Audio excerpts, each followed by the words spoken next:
एक साहब ने 25 साल तक इल्म नुजूमी सीखा, 25 साल तक इल्म नुजूमी सीखा,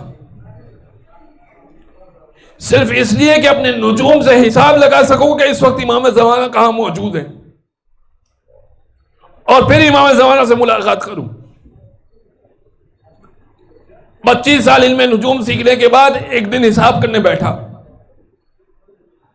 तो उसके हिसाब में यह आया कि इमाम करीब के बाजार में मौजूद है। चुनाचे वो उसी जगह पर हिसाब को फॉलो करते हुए चला गया। जिस जगह पहुंचा तो वो एक ताला चाबी वाले की दुकान थी, ताला चाबी वाला। अब वहां पे दो अफराद खड़े हुए थे, ये नुजूमी भी पहुंच गया और खड़ा हो गया ये देखने के लिए कि इसमें से इमाम कौन है। ऐसे में एक शख्स ने कहा कि चाबी वाले, ताला चाबी वाले, मुझे चाबी बनवानी है। उसने कहा कि ठीक है, ये चाबी की कॉपी में बना देता हूं, लेकिन 2 दिरहम लूंगा। तो उस शख्स ने, जो ग्राहक था, उसने कहा अजीब बात है, पीछे से पूछते हुए आ रहा हूं, हर शख्स इस चाबी को बनाने के लिए 10 दिरहम ले रहा है, हर शख्स इस चाबी को बनाने के लिए 10 दिरहम ले रहा है, तुम 2 दिरहम ले रहे हो। उसने कहा कि वजह यह है कि मैं एक हद तक मुनाफा लेता हूं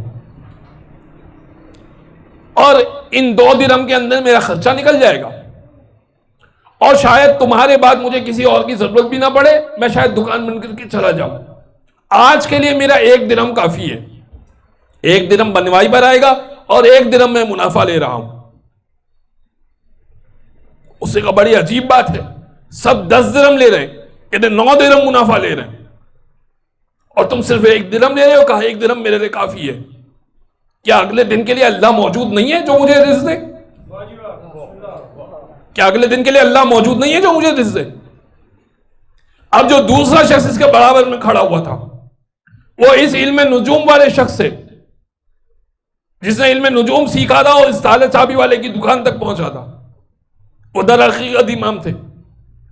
इमाम उससे कहने लगे अगर तुम इस ताले चाबी वाले की तरह हो जाओ तो 25 साल तक इल्म नुजूम सीखने की जरूरत नहीं पड़ेगी, हम खुद तुम्हारे दर पे मौजूद होंगे और तुमसे मिलने आया करेंगे।